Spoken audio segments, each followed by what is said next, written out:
Hey everyone, I'm your host, Robin Dreek, retired FBI spy recruiter, United States Marine, and trust expert, and welcome to another episode of Forged by Trust.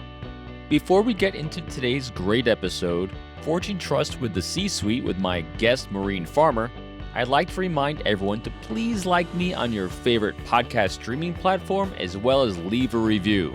Because the more likes and reviews, the more lives we can make a positive impact on, one podcast at a time. Additionally, if you're looking for more great content and resources on how to take the first steps on your journey to forging trust, please help me keep the lights on by purchasing my first book, It's Not All About Me, the top 10 techniques for quick rapport with anyone, and just released an Audible as well with a bonus track with my great guest and friend, Jack Schaefer, both of us discussing the tools of elicitation. And coming up next week is a very special episode with my past guest and good friend, Dan Hoffman. Dan joins me with his son, Jaron, as well as the founder of the Jesse Reese Foundation and Grant Fromm, as we share the tragic losses they suffered from cancer and how to be of impactful service to those still battling. The stories are powerful, impactful, as well as inspirational with the positive service outlook on life they all share. Bring your heart and generosity and be prepared to be inspired next week. On today's show is my great friend Maureen Farmer. Maureen and I met at the beginning of the pandemic when I was on Douglas Burdett's Marketing Book podcast, and she contacted me afterward. Maureen Farmer is CEO and founder of Westgate Executive Branding and Career Consulting. She leads a successful career development and executive leadership optimization firm with a major emphasis on executive branding. Since 2011, she has proven her exceptional coaching skills, branding awareness, and consistent ability to innovate executive leadership optimization strategies through satisfied clients and fast expansion of their professional network.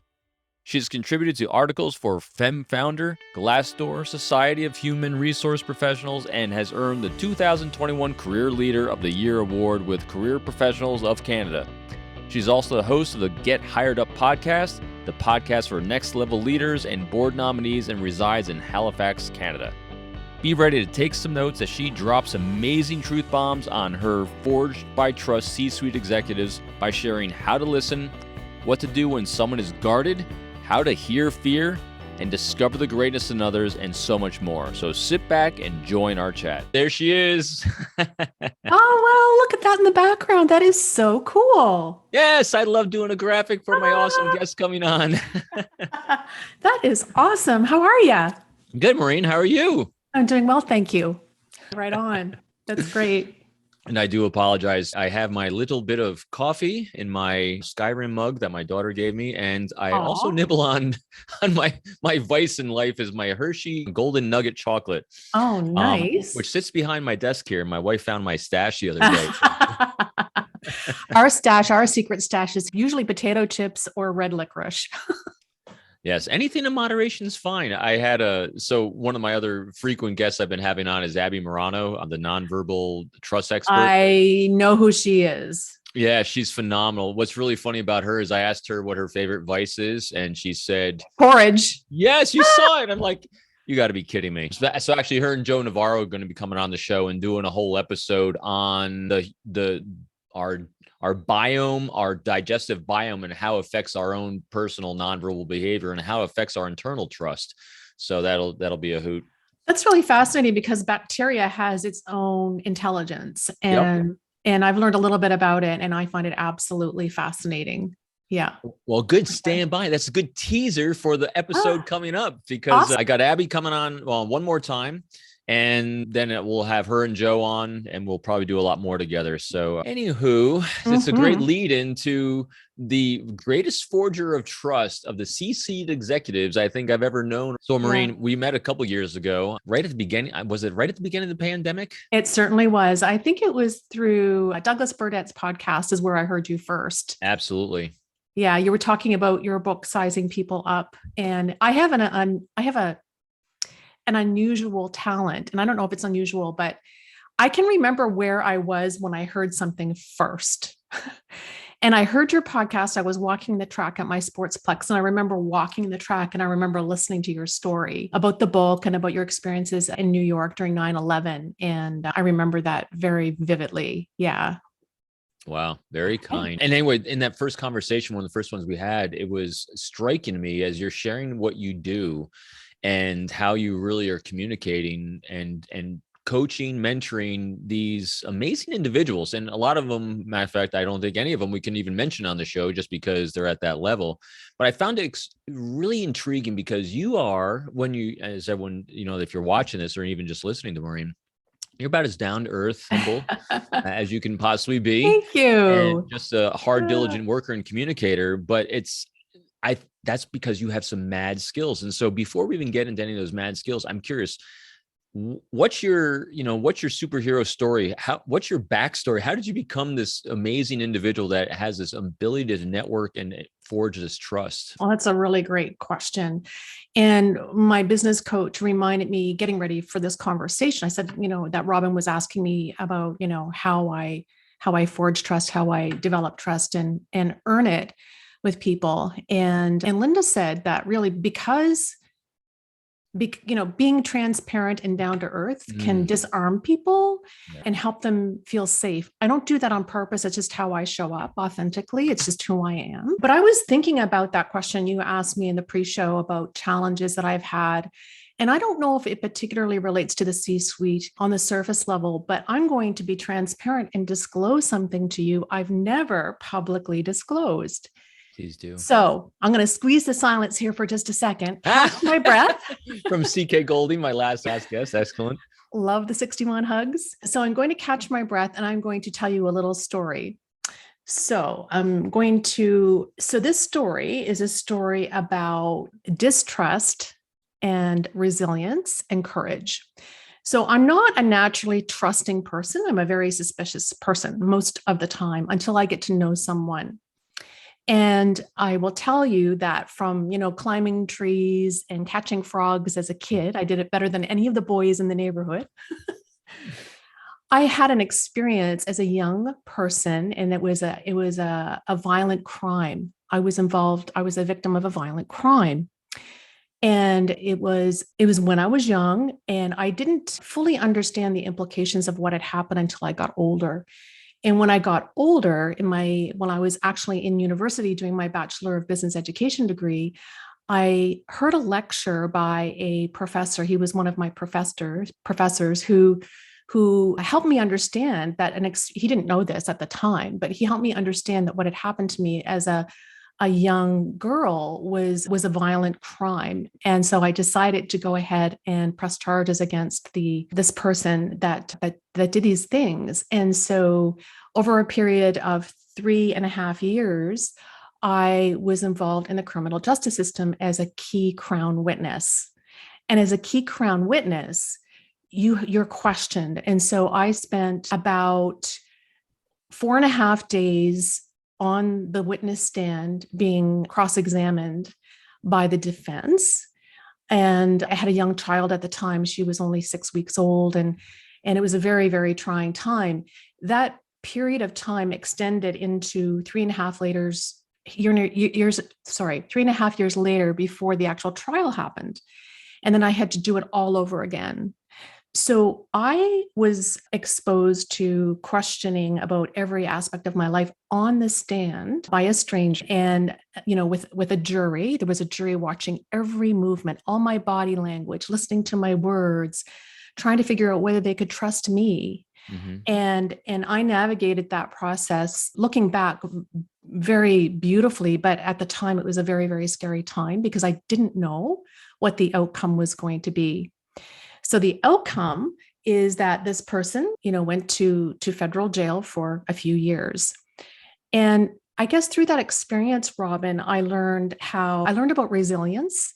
Mm-hmm. And I learned about being courageous because it was 3.5 years out of my life that I can't get back. And that really interfered with my personal life as well as my professional life. Mm-hmm. And I have to say, I grew up in the corporate world. As you know, I've been doing this business for the past 11 or 12 years, but I grew up in the corporate world and I was so lucky to have the support of a wonderful boss. He was a CEO of the company, and he was very supportive. Talk about employee engagement, which is what you and I talk about a lot, creating a safe environment for employees. He really helped me to kind of navigate through that process. And I guess the reason I'm explaining this story is that even though I don't trust easily, I'm very discerning about who I associate with. And it's kind of it's because of that journey that I've been through. Mm-hmm. And so knowing the courage that I needed to muster up to get through that period of time. I mean, I had, well, let's just say you've seen movies where you've had people who have, threats and people coming after you and things like that. I went through all of that. And so now when I speak to individuals in my work, I really get the courage thing and I get the resilience. And I think that could be part of the reason that people tend to trust me is that, this is it. I pretty much wear my heart on my sleeve. But I'm also I listen very, very carefully to people as well. And I remember during one of the cross examinations that the defense attorney misquoted something. He took something that I said out of context, and Oscar Trimboli would be very proud of this because the deep listener, for those that are listening. Yes, the deep listener. And he said something I knew was semantically correct, but it was logically incorrect. It was out of context. Mm-hmm. And so I said, Mr. Attorney, please refer to the page before, because I had written this statement. And I said, at the top of page 24, you will see the full context for that comment. And I was able to pretty much impeach the attorney by listening very, very carefully to what he had to say. So that's kind of that's the story. I don't know if this is okay to be sharing, but that's the courageous story. Absolutely. It's trying to listen to your words as well. Things that struck me, there's so many different things we could explore in this one. The first one I'd really love to explore is I think it goes to exactly who you are and why you're successful. You said, those are 3 years of my life I won't get back. Mm-hmm. Sounds like those are 3 years of your life that you benefited from what you learned that actually made you who you are today in success, because you were able to identify with people that are going through severe struggle, severe stress, that need courage because you've been there. It's very similar to people, war fighters coming back from combat. Mm-hmm. They can't identify with anyone they've ever identified with before in nearly the same way, because unless you've gone through what they've gone through, it's their own form of therapy to talk about it with someone who's actually been through or still going through the same thing. So I'm this glass half full, as people know, kind of guy, and I see the great gifts you got from that, and as challenging as they were, and still leave that mark on you, it's made you this beautiful human individual that can draw out from others that same kind of pain, validate it, and let it go so they can move forward with what they need to move forward with. Is that accurate? I would say so. And thank you for those lovely comments. To your point, I did learn a lot through that process. I learned a lot about the legal system, and I learned a lot about people, and I learned to trust people too, because a lot of people said to me during that process, do you trust the police? And what about the criminal justice system? We all know how it can victimize people all over again. But I have to say, I would not say that it was a pleasant experience, but I had the back of my employer. I had the back of my family. I had the back of the police department. They were amazing. They helped me get through it. In fact, I'm still in touch with one of the investigating police officers who's now retired, where we've become friends. And so I've learned to trust through that, although I still am a little bit suspicious at the very beginning, and that's just my nature. But I am becoming or learning to become more trusting of others.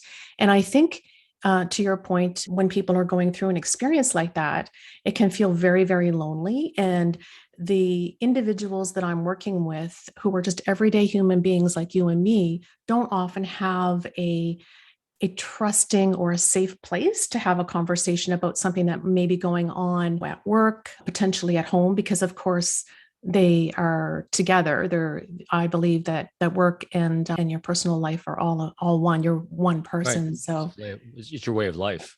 It's your way of life. Yeah. Yeah. So it's interesting. You mentioned the word trust a lot. So we're going to dive a little bit deeper on what that means. And you and you say you're not trusting, but what I hear, again, correct me if I'm wrong, for you to develop trust and trust someone, and you say, and you think, anytime I hear someone place labels on themselves that they might deem negative, it sounds like I don't, what it looks like is that you are just seeking the same thing you're offering others, and that's transparency. Yeah. You're distrusting until you understand the how, what's, and whys of someone, Right. which is just, you're just seeking transparency. So with that as a precursor, define trust for us, because we're using that word a lot. Everyone has a slightly different tinge on it. I think I can guess at what it is, but I want to hear it from you. What's trust to you? That's a really good question, Robin. We can dive into it together. Yeah. So,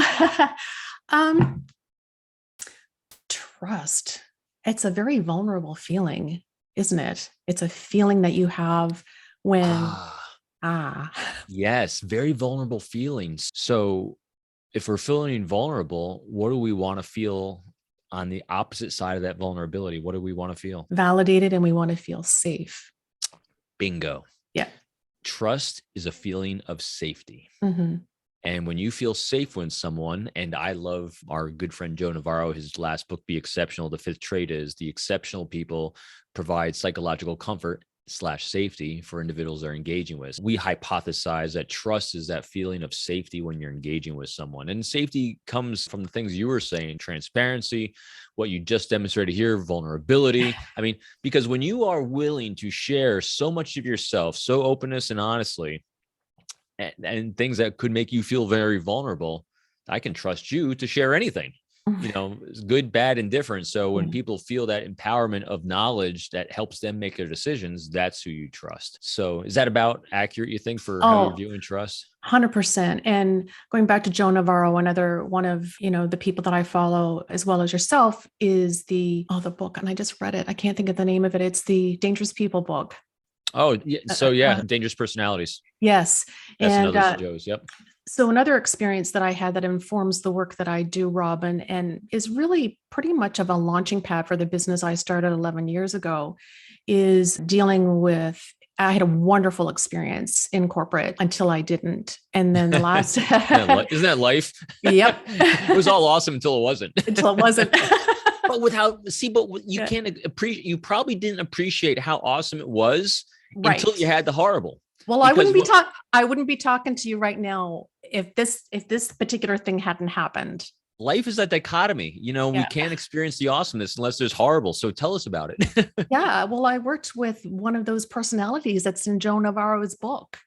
But I didn't know how to deal with it. And this particular person was basically harassing. There was 7 or 8 of us in the department, and I loved the work I was doing. So I was working in an environment, great environment, professional, really wonderful, enjoyed my work. But our boss was, I'm not quite sure what the diagnosis would be for her, but she was basically harassing people. Not basically, she was harassing people. Right. And it was 5 years of, navigating really, really difficult, tricky, icky behavior at work, and myself and several of my colleagues, we struggled with this, and the organization was great. Everything else was great about it. Long story short, I came out of that after, I basically slammed the door behind me. My father would have rolled over in his grave, but I let it go too far, too long, and I left. I left just like that. And then I decided that I was having difficulty trying to figure out what I was going to do next in my career. So I thought, well, you know what? I can't find what I'm looking for. I'm going to create it. So here we are talking today. Right. A lot of times in life, we don't know what we're supposed to do next, but it's easier to identify what we're not going to do. Mm-hmm. And so that's exactly what you did. And what you decided not to do is the best thing I think any human being can do for themselves. And that is, don't do unhealthy. If environments, you could love the work that you're doing, but if it's an unhealthy environment with unhealthy relationships, it's time to either learn to grin and bear it if you have to have that job, or move on if you can, because that's literally your choice. Right. And you're book sizing people up on your shelf behind you. Yeah. I remember where I was when I was reading that book. I was sitting on the dock at my cottage on the lake, and I was reading that because you have a lot of strategies in that book for dealing with those types of scenarios. And my recommendation for anyone listening here today is that if you are in a toxic environment, don't wait too long, because I ended up getting quite sick as a result of staying too long.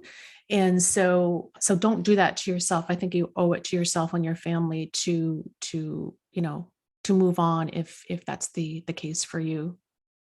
I couldn't agree with you more. I've seen and personally witnessed in my own life the things that we go through. I mean, heck, my last couple of years in the FBI were really good, but the ones right before that, right around when I was running the behavioral team, I wound up having a pulmonary embolism.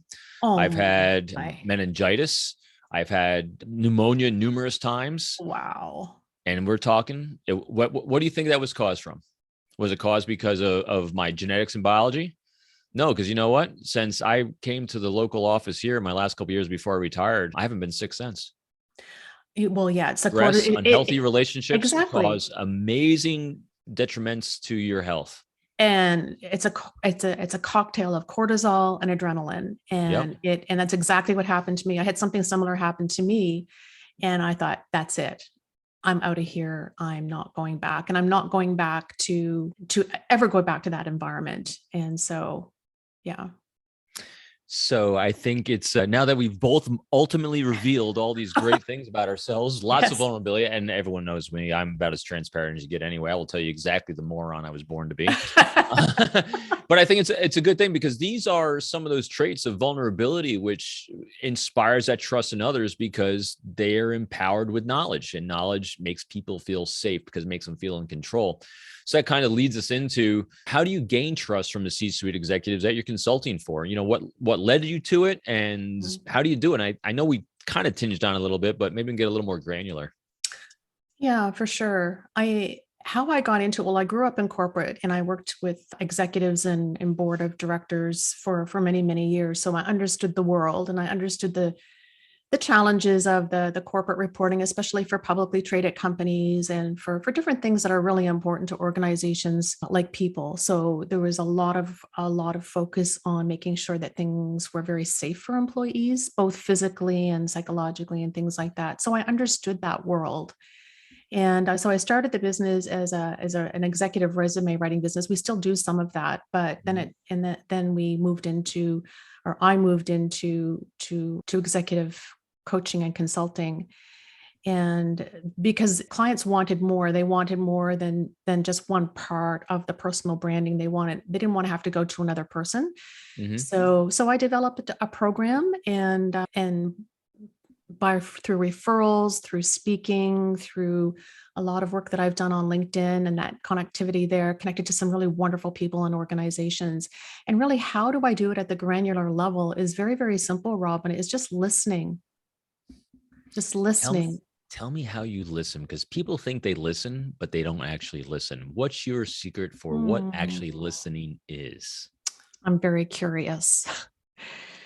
So my dad gave me the gift of curiosity, and he was a wonderful man, and he was curious about everything. He was curious about history, politics, anything relating to political, geographical things.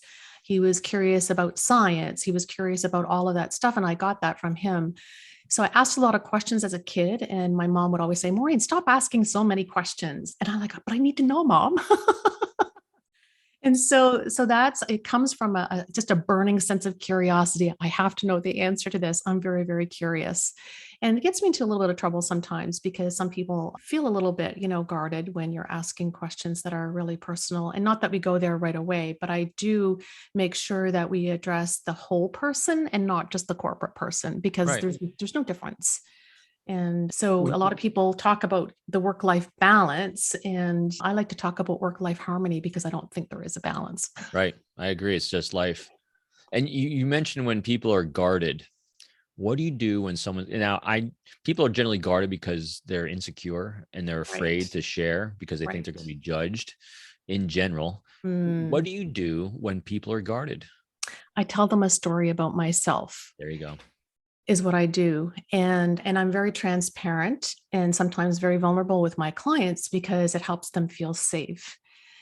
There have only been maybe just a couple of people whose nuts I've not been able to crack. It's been so difficult to kind of wipe the mask off their face, if you will. Someone used that term when I was in a conference in Philadelphia a couple of weeks ago, wiping the mask off your face. And I thought, wow, that's really powerful, because helping that person feel safe enough to share a story, to share a journey. And a lot of the people that we're working with are very lonely, because if they are a CEO, they don't have a peer in the organization. Right. And sometimes their spouses don't want to hear their stories, or don't care, or the person doesn't want to share. And so having a partner like me, or anybody else, even like yourself, because you do this work as well, is powers that person and helps them find their voice. Right. Yeah. And what I find really striking when we were talking about this before the show, that I think is really important for people to understand, there's not, Maureen can share exactly the things she's doing by being curious, by being vulnerable, by sharing. But at the same time, though, you had to put in a lot of work, because you can't. And unfortunately, I apologize for people that are in their early 20s thinking they're going to now be an executive coach to CEOs and saying, all I got to do is be vulnerable, share, and be open. No, not yet. And here's why. No, because they don't know where all the bodies are buried. They don't know. Right, because you haven't lived it yet. Yeah. So part of that is living that journey and having that, as Maureen described, the 3 years of lost time, all this work in the executive boardrooms, being on the boards, and then doing the resumes for all these people. I mean, it's all that hard work you put in that brought you to that level, that people that when you did share, they could identify. And so it's a combination of all those great skills and tools you're talking about, plus you've walked the walk with them as well. It's a huge engender of trust. And something that also hit me that I want to explore a little bit, because it seems to be a theme with all these magnificent individuals like yourself. You are curious, but curiosity means you have to be focused on someone other than yourself, which means that you actually have to have a high level of security. Personal, you're very secure about yourself, not insecure, because you're outside yourself. And I saw that little facial cringe at it, because you probably don't think so, but you can't be curious more about others than yourself, because you only ask questions when you can get over yourself from telling people about yourself. And so now it sounds like you don't agree necessarily that you're not that, but you are. I'd say you're very highly self-aware. How did you become self-aware like that? Well, that's a great question. I make you dive deep. Yeah. I think it just comes from growing up with parents who were so curious about everything. They read the papers, they watched the news, they read every book out there. And my parents were not academic people, but they were very, very, very well informed and well read. And I think it comes from that. I mean, my favorite subject at school was library. Next to music and phys ed would be library, where you could go to the library and read all this stuff. And going back to CK, is that his name? CK Golding? Golding, yeah. Yep. I've just always I'm not the extroverted type that wants to know about what the audience is thinking, in reaction to what I'm saying. I'm more of the one-on-one, and I'm just in the Strengths Finder, the Gallup Strengths Finder. You're probably familiar with that tool. I come up really strong as individualistic. And so I'm always looking at a person as an individual, and I just have to know what's motivating them. Like, what is the motivation behind the behavior? Usually it's a value or a belief is where it comes from. And I've seen so many people come through Westgate and say, I'm not enough of this. I'm not enough of that. I talked to a gentleman a couple of days ago, a young man in New Jersey, and he is absolutely brilliant, but he has a bunch of people out there that are labeling him as one thing, and he's buying into it. So I push back and I challenge, where does that belief system come from? Right. And when the transformation happens, when they say, oh, I never thought of it that way, that's success. And I don't know if it's genetic or whether it's environmental, but I'm just driven that way. I'm just wired that way. So you discover people's greatness. Yeah, it's just such a fascinating journey, and it's such an honor. And I remember when I was in my early 20s, sitting at the ferry terminal here in Halifax, here in Nova Scotia, going to work. was working at a bank and I was a terrible banker, Robin. Don't ever put me in charge of a treasury department. Okay. Don't. You and me too. Yeah, nope, don't do it. But I would sit at the ferry terminal and I was just watch everybody coming and going and coming and going. And they would have their briefcases and their backpacks. I'm like, and they all look so happy. And I thought, what are they so happy about? Because I hadn't found my thing yet. I was still, I just didn't know, even though, and curiosity has an underbelly too, because the curiosity also killed the cat. Mm-hmm. And you have to, for me, the curiosity didn't lead to a career until later on. So I was kind of in a period of flux for a number of years. And I guess all of us are to a certain degree before I found the thing, but I was so curious. I just wanted to know what all these people were doing. And, I would always ask my friends, what is it that you do at work and do you like it? And why do you like it? It's just a drive that I have. I think that's the greatest challenge any human being has. I've had it too, and still do from time to time. And that is, you think you have this skill, but who cares? Well, the skill itself is the whole thing. I mean, your curiosity is what makes you find the greatness in others. When you have that positive framing context you have, when you engage every human being, you're looking for their greatness and you're curious. And so you ignore the insecurities. You're focusing on the strengths because we all have those insecurities. Yeah, good. And you're focusing on the strengths. You're drawing those strengths out and given that beautiful, that loving critic, as I call it, that loving critic optic to say, hey, here it is. Here's what you've been ignoring all these years. What can you use this for? There's a friend of one of my kids that, says that he's still looking for, just the right job. And he can't find that right job because all he wants to do is help people. And I'm like, you can do that anywhere. Exactly. Yes. You can help anywhere doing anything. If that's your passion, if that's your why, you can do anything, so even, with the new podcast, it's a new podcast, but the same why, continually discover the greatness in others and pass it on to others. And the other thing that you have that I think is critical to being so successful what you're doing, and that is you have great humility. And here's a great example of, you don't even realize it, maybe necessarily as much because humble people don't. But the fact that, and this is what makes it such a beautiful cycle, is that you are a teach, mentor, and guide to others, but you also have one. You said at the very beginning that you have a business coach. You talk to your business coach before you even come on this. You bet. Only humble people are continually learning and realizing that life's a journey and that you haven't arrived anywhere. You're continually progressing and advancing what you're doing. So that's another amazing trait in order to inspire trust. But you mentioned before we started going on our pre-show, some of these other things that I think are really powerful to chat about and share with folks. And that is, how do you inspire them to share personal issues? And some of the topics you mentioned about, I'd love to go into, because you talk about the power of gratitude, curiosity. We talked about non-judgmental, keep your secrets, all these little things. Can you kind of give us a rundown of some of these other things, behaviors you do to inspire this kind of trust?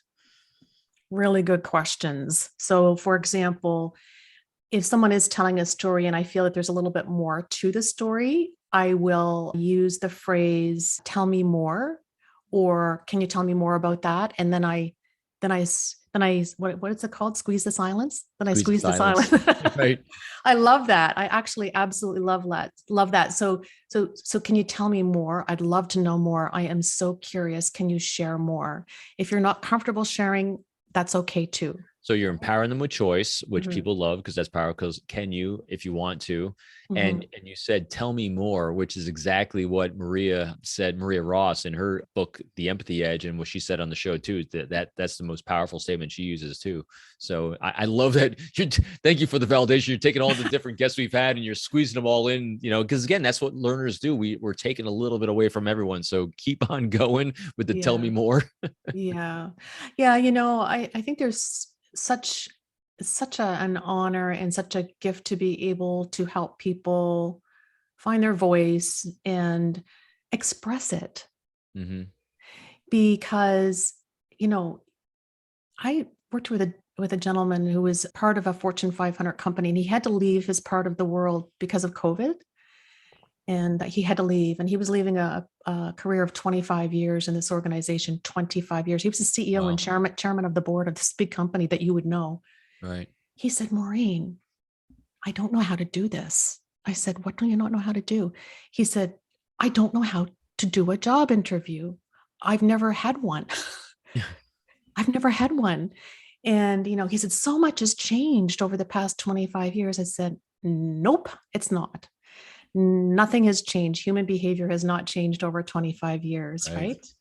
The reasons that people want to engage with you have not changed. The tools have changed a little bit, but that relationship has not changed. And you could sort of feel that kind of relief that those words brought to him. And when you think about, you have a family that's depending on you, or a team who may be depending on you. And if you have this belief, you have a belief that is going to potentially interfere with your ability to get things done or to make a decision, when you can give them that gift of perspective, it can really change the way, the way they move forward, the way they make decisions. Confidence. It gives them confidence, because now they feel safe. They've now been able to share a very simple but powerful fear that they had, that, oh, I'm not going to be able to do this thing. I'm not going to be able to have a job interview because I've never done one.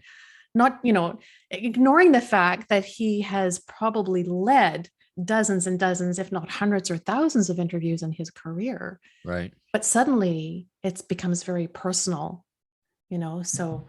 Has he landed a new job yet? You know what? I don't know. I worked with him in a very short period of time, about 18 months ago. I must follow up with him. So I don't know the answer to that question, but I do know. What did he take away from the chat, do you think, that made the difference for him moving forward? I think it was just normalizing his fear. Right. Normalizing the fear that he couldn't express with anyone else. And he wouldn't necessarily want to express that with his family or his team or his board. But with me, it was a very short call. It was a 30-minute call I had with him when I was doing some work with another corporation. So he wasn't my long-term client. We just had a very brief encounter. When you think about that, though, that's a lot in 30 minutes. So basically you inspired him to move forward in his life and overcome fears in 30 minutes. So I'd call that some mad skills. Yeah. And to his credit too, he and to your point about, high impact, high potential and high performing people are aware enough to know that they don't always know what they don't know and what they need to know. So he had the courage to even ask me as a stranger about this particular question, but he asked it in a way that I knew what the undercurrent was. So he said, job interviews, I've not done these in a very long time. Very, very, confident, person, but I could hear the fear, right? I could hear it in his voice. So we just kind of dug a little bit deeper, but I didn't tell him I was doing that. I was just curious, and just before he knew it, he was sharing what his concern was. How did you hear the fear? What did you pick up on? Because I know you are a lover of human behavior. So let's give it some labels and meanings. What did you pick up on? Because I think this is so being curious is great, but you actually do what I'm now dubbing right now directed curiosity. Okay. I've never heard that before. Me neither. I just came up with it. You're having directed curiosity because you heard fear. What did you hear? What did you sense? What did you see? I am an auditory processor. I wasn't talking to him like this. I was talking to him on the phone. That's a really good question. What did I hear? How did I hear it? It was a hesitation, I think. Sure. Listening for the hesitation. So change in tempo. Voice modulation shift up on them at all? All that. Yes. Okay. Yes. Yeah. Yeah. I think go ahead. Yeah. I was just going to say, I am an auditory processor. So I hear, and I think that's where the listening comes in, is that I can hear things. Right. So, yeah. So I think that's a great point in what you're doing is, so you're picking up on incongruencies of their nonverbals, because our way we vocalize is a nonverbal, and you're picking Yes. up on psychological discomfort that someone has through their Yes. nonverbals of the voice. And you're now zeroing in and you're providing psychological comfort in those uncomfortable areas by showing curiosity non-judgmentally. It's kind of That's like what you're doing. your mouth says yes, yes, but your eyes say no, no. Yes, there's incongruence. You are picking up Yeah. on the incongruence between the Yeah. words and the way they're delivered. So they're deviating from their baseline, and you are poking at it with your curiosity in a very non-judgmental way to help them explore it on their own. Mad skills. Well, and I think too, after you talk to enough people in the run, I mean, it's been 11 years. I've talked to thousands of people in that period of time. There are some themes, but everyone's different. Absolutely. Everyone is different and unique. And so while themes and thematic listening is helpful, you still have to listen for the nuances for sure. And another part of the work that I do is intuition. And this is something that absolutely fascinates me, Robin. If I could do a PhD, it would be in intuition, because, you know, sometimes you just have a gut feel about something. Have you had that before? Yes, I think I always know what causes it, but go ahead, tell me. I want to know. Tell me what causes it. Oh, I want to hear yours first. You go first. Well, I have a friend who has a black belt in karate and jiu-jitsu. He's a good friend of mine. His name is Tom. And we had this conversation before, and he said that men generally don't have the sixth sense because they don't need it traditionally, because they're like, when you think about back in the cave days and in the wild, because men are physiologically stronger than women. And so we were talking about this very thing. And we were talking about intuition and how it keeps you safe. So he's got the black belts. He's good. I don't have the black belt. So I'm constantly monitoring my environment for danger. And you know why? I just told you a few minutes ago why that is an issue for me. So I have oftentimes a gut feel that there's something else that's, you know, there's the presenting issue, and then there's the underlying, the real issue, right? And so I can't intellectualize it because I don't know how it works. It just works. Yes, except when I don't listen to it. I know. Then it doesn't work. I know exactly what you're doing, and so do you. Okay. You're very aware, and you're taking. So again, in Joe Navarro's Be Exceptional, number 2 is awareness, seeing what's around you and actually processing the information. And this is what, you know, so go back to the genetics and biology of human beings. The dominant male hunters, they're not as aware because they're confident they're not going to be attacked. Right. So they're taking in less information in their environment and they might see it, but they're not processing it. What you are continually doing is because you're curious, and that actually helps it. I think you're continually bringing in information and baselining, normalizing the world around you. And when your visual cortex and your auditory, because you're very auditory as well, picking up on deviation from that baseline, you're getting that emotional response of discomfort. That's that intuition. So you are actually bringing in lots of data and information that is giving you that feeling of, I have this sixth sense, the spider sense. Spidey senses are tingling. You are exceptionally aware of your environment is what you're doing. So it actually is articulate. You know, so here's a great challenge for you and anyone listening. Yeah. A lot of people have this great intuition. And it gets validated when you can sense something's wrong is going to happen, or you sense a bad day at work or something's going to happen. Give some labels and meanings to the behaviors of what you've observed around you and what's changed, what's different. Because as you start building that muscle memory and giving it that observational skill, you're going to see it even more. You can be able to articulate it even more, because then you'll be able to pass it on to others. But it is a huge skill that people have, and there's no doubt that you have it, because it requires humility, requires curiosity, requires observation skills, both visually and auditorily. So yes. But it's, you know, it's not this mystical thing that I think, you know, that some people think they have. I think it's because of this heightened sense of self-awareness that people have. So is that similar to the reticular activation system? You're suddenly aware of it. That's a really big word in my life. I have no idea. That's a stuff the host question right there. I got no idea. Say that word again. So what that is you buy a green car and all of a sudden you see all the green cars. Yeah, that's what that is. So that the layman here calls it the Toyota Green Tundra effect. I have a Toyota green Tundra. Poof, I start seeing green Tundras everywhere I go. So yes, it's given labels and meanings. So you give meaning to things in your life, and then you recognize. That's why I love when someone says, like you, oh, I have this great intuition. I say, yes, you do. Give the things you're observing labels and meanings, and your intuition is going to skyrocket because you're just hyper aware, which is fantastic. There you go. Well, this is so fascinating. This world of neuroscience and neuropsychology, body language, all of this stuff just absolutely fascinates me. And I can't read enough. If I could go in my next life, I'll just say it this way. In my next life, I'm going to be a neuropsychologist because I just find this whole world absolutely fascinating in a positive way. I want to go back for just a second. I know we're probably getting close to time, but something came up in the last podcast with CK, and I know what it was.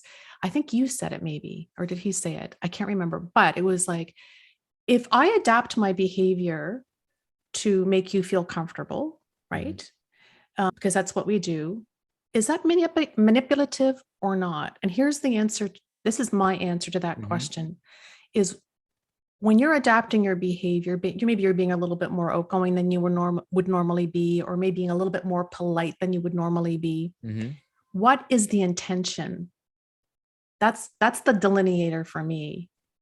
If the intention is positive and to help that person feel better, get better, go better, perform better, then that's a positive and an appropriate way to manipulate, if you want to use that word. Oof. Yes. But to me, it's not manipulation. You are actually providing the psychological comfort that someone needs. And so intent is part of that, to not being manipulative. And the other thing is the transparency thing. And so if anyone ever says, Robin, you're not normally like this. Are you trying to manipulate me? No, I'm actually doing X, Y, and Z because you are in a place that I thought you needed psychological comfort. If you don't want me to do it, I won't. Again, full transparency. It's the easiest thing in the world is to say exactly why you're doing something, if challenged, and even if not challenged, for the benefit of the other person. If they don't want you to do it, okay, I'll stop. I won't argue with you. If you want me to, if I need to adjust my tempo to you, if you need to adjust my tenor, my intonation, the frequency of getting together, whatever you need for you to feel safe, because that safety is that trust, I'll give it to you, because it costs me nothing to do it. Yeah. And the key though too is that no expectation of reciprocity, because that also then ensures that you're not doing anything for your personal gain. You're not trying to take advantage of a situation. Now, if you happen to be if you're listening to this and you're doing sales, you're on a high pressure deadline or timeline or something, and you have to use some persuasion or influence tactics, okay, I'm not saying not to. I'm just saying, if you can, be transparent of the deadline and everything you're on, because if you developed an inspired trust and a healthy relationship, they're going to want to do you a favor, because and you can be transparent. I'll pay you back later by doing X, Y, and Z. I apologize for doing it like this, but boss has got me a lot of pressure. If you don't want to do this now, I won't waste your time. Just tell me now so I don't waste your time, because I want to honor that. I'll move on to someone else. Can you refer me to someone else? Again, the entire time, what are you doing? You're making it completely about them. Who doesn't want to work with someone like that? No one's looking for perfection. They're looking for effort. And they're looking for real too. They're looking for real. So they don't want that mask, right? And what's it called? Wiping the white mask, the fake mask? What's it called? Yeah. It was a woman. Her name is Valerie Sokolowski. I'll give her a shout out there. She is a personal branding strategist like me. We were at a conference together and she said, I just want to wipe the mask off their face. That's it. Her clients. I want to wipe the mask off their face. And I thought, that is such an excellent way of putting it, because that's really what we do, is helping that person feel congruent with their brilliance, I love that. I'm a huge congruency fan. Yeah. And congruence with their brilliance. So we got lots of key phrases and takeaways from this one. That's going to be another one. Congruency with their brilliance. I got to write that one down too. Maureen, we could, as we always do, we could chat for hours and hours and hours, but I don't want to exhaust you to death. Any last things that we had a long list of things to talk about. We kind of talked about a lot of other stuff too. Any final thought that you want to leave people with that I didn't ask you or cover? And of course, where can people go to find you? You can be a great resource for them. Well, thank you for the question and for your hospitality. I guess I would say a person listening here, if you want to get to the next step in your life, in your career, in your business, whatever it might be, seeking the help of a resource like Robin or me or someone like that can help catapult your life and your happiness to the next level. And I tell you that very sincerely because I've been working with a coach for the past 10 years. And so it's been transformational for me from a personal point of view. And people can get in touch with me on LinkedIn. I'm there all the time. Mm-hmm. Maureen Farmer. Yeah, she is. Yeah. I tag her all the time too. Hanging out. So it's been an absolute pleasure, Robin. And I hope you have a great weekend ahead. Yes, depending on when everyone's listening to this. So yes, got weekend ahead. We got a little rain here today in Virginia. It's been the chilliest spring we've ever had, but that's all good because I can't stand too much heat and humidity. Maureen, you've been wonderful and awesome as always. A great deep dive on how to inspire trust. Thank you for tuning in to another episode of Forged by Trust. If you enjoyed the show, took away a few new tools, I hope you will leave a great review of the show to show your support. If you are interested in more information about how to forge your own trust building strategies, please visit my website at www.peopleformula.com. You can also follow me on my social media sites included in the show notes. I am looking forward to sharing my next Forged by Trust episode with you soon.